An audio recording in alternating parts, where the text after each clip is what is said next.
Good morning, good afternoon, good evening. दोस्तों Kevin Lopez back from personal tutor.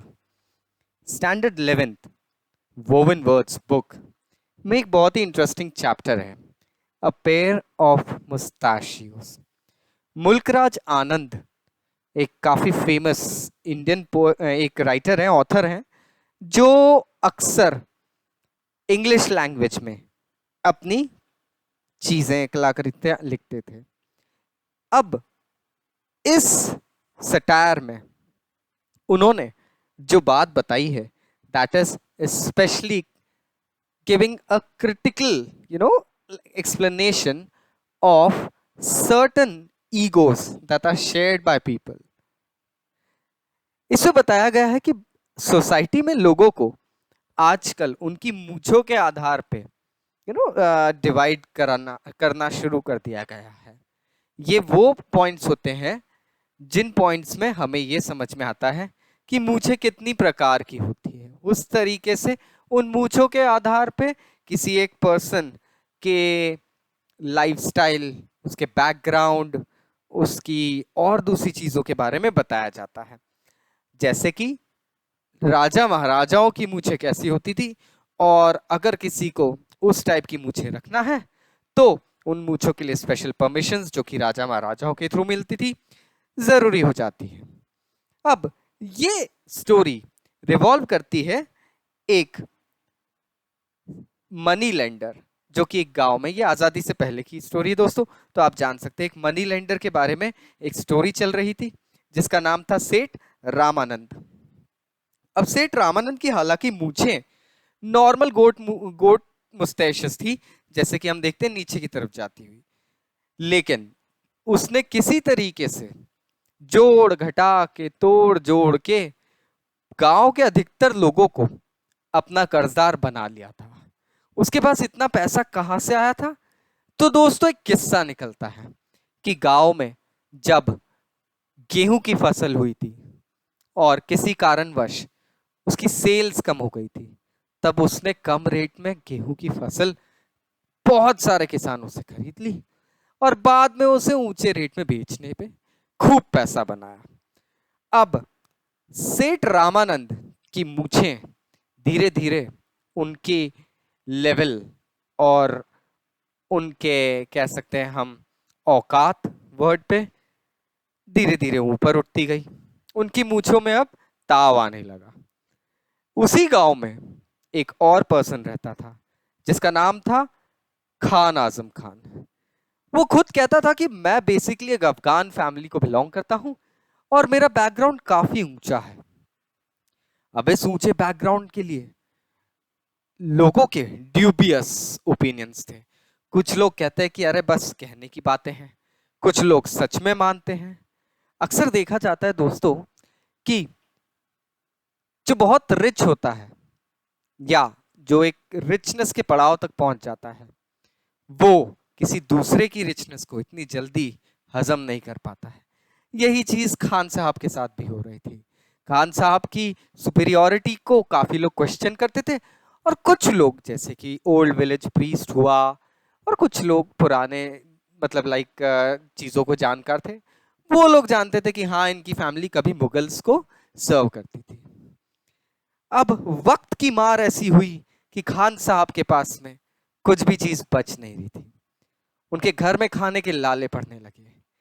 एक सुबह खान साहब अनमने मन से अपनी बीवी की नोज पिन लेके सेठ रामानंद के पास जाते हैं कि उसको उनके पास गिरवी रख दिया जाएगा और उसके बदले उन्हें कुछ पैसा मिल जाएगा।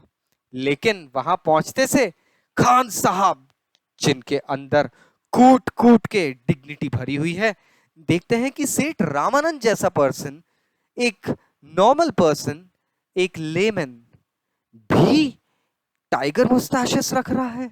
उसकी मूंछों पे इतना ताव, ये कैसे हो सकता है? ये बात उन्हें हजम नहीं होती। वो सीधे बोलते हैं, देखो, तुम इस चीज को डिजर्व नहीं करते हैं। काफी स्ट्रिक्टली वो सेठ रामानंद को कहते हैं कि अपनी मूंछ का ताव नीचे करो, मतलब अपनी मूंछें नीचे की तरफ कर दो।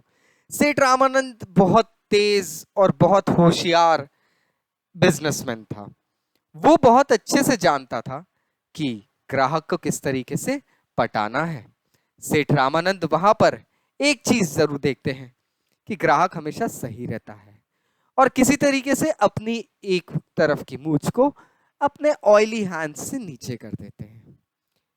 अब खान साहब को यह बात जम जाती है और अगले ही पल उनका एटीट्यूड बिल्कुल मक्खन जैसे नर्म हो जाता है। इसी चीज का फायदा उठा के सेठ रामानंद खान साहब से वो ट्रिंकेट लेते हैं और उसके बदले एक अच्छा खासा दाम भी दे देते हैं। जाते समय खान साहब नोटिस करते हैं कि सेठ जी की दूसरी तरफ की मूंछ तो अभी भी ताव से तनी हुई है। वो कहते हैं इसे भी नीचे करो नहीं तो मैं तुम्हारी गर्दन मरोड़ दूंगा और तुमने मेरे साथ मजाक करा है।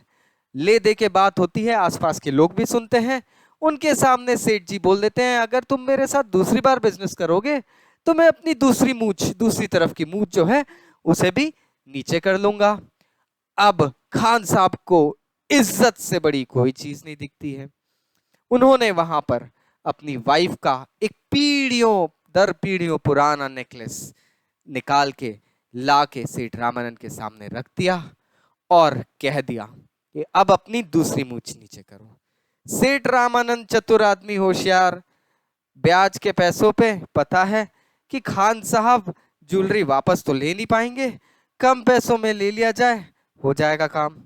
अब इस चंगुल में फंसने के बाद जब खान साहब वापस जाने लगते हैं तब एकदम से वो देखते हैं कि सेठ जी की मूंछ धीरे से फिर ऊपर हो गई। यहां खान साहब फिर चिढ़ जाते हैं। अब फिर से इन दोनों के बीच में तनातनी शुरू होती है। काफी वाक्यों का आदान प्रदान होता है, काफी सारे वर्ड्स एक्सचेंज होते हैं। फाइनली सेठ रामानंद यहां कहते हैं कि देखो भाई, अगर तुम अपनी इज्जत इतनी प्यारी रखना चाहते हो तो मेरे साथ को तुम कोई बिजनेस करो, कोई बिजनेस टर्म करोगे, तब मैं अपनी मूंछ नीचे करूंगा। खान साहब अपने घर से अपनी सारी चीजें, अपने बर्तन, अपने पॉट्स, अपने टोटल आइटम्स सब उठा के ले आते हैं और सडनली वो उन सब चीजों को सेठ रामनाथ के सामने रख देते हैं। सेठ जी होशियार आदमी है, वो उन सब चीजों को ले लेते हैं और बदले में एक डील भी साइन करवा लेते हैं। वो डील ये साइन करवाते हैं कि अब तुम यहां पर अपनी इन सारी चीजों को रखने की बात तो कह रहे हो, लेकिन अगर तुम बाद में पलट गए तो क्या होगा। तो आजम खान कहता है अगर इतना ही है तो चलो अब यहां पर एक डील साइन करते हैं। जल्दी जल्दी गांव वालों की मौजूदगी में ताबड़तोड़ एक डीड साइन करवाते हैं, एक फोर्टफिट बनवाते हैं और उसके बाद में वो डीड पे साइन भी करवा लेते हैं। अब इसके बाद में जैसे आजम खान इन सारी चीजों को दे के पलटता है, सेठ रामनाथ पलट के दूसरे गांव वालों को देख के मजाक उड़ाते हैं, मेरे पिताजी भी कभी सुल्तान थे। खान साहब इन सब चीजों से बेखबर अपनी मूंछों को ताव देते हुए वापस चले जाते हैं। दोस्तों, ये चैप्टर बेसिकली एक सटायर है। ये बता रहा है कि लोग अपनी झूठी शानो शौकत के चक्कर में आके बहुत बार अपनी लाइफ में कुछ ऐसे वाकये कर जाते हैं जो शायद कहीं ना कहीं उनके दिमाग, उनकी मति को भ्रष्ट कर देते हैं। किस तरीके से खान साहब ने एक झूठी, हम कह सकते हैं एक झूठी डिग्निटी के चक्कर में अपनी पूरी लाइफ, अपनी पूरी प्रॉपर्टी को सेठ रामानंद के पास गिरवी रख दी। वो ये नहीं समझ पाए कि इस झूठी शान और शौकत के पीछे उनकी असली लाइफ कहीं ना कहीं खत्म हो रही थी। So दोस्तों, I hope now you got the chapter. Still, if there are any doubts, go ahead and please use the comment box. See you again. Bye bye.